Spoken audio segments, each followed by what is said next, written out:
Yo, what's up guys? Welcome back to my channel. Today we're making a cigarette for like cough and cold.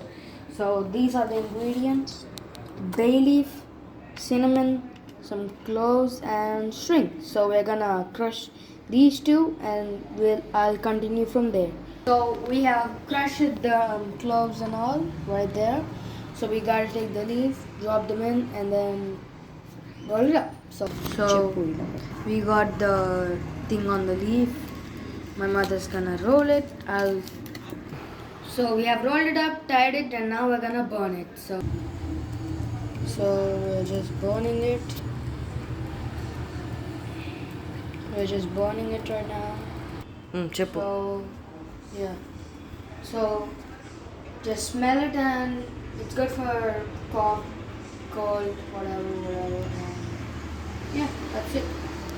So that's it for this video. Bye.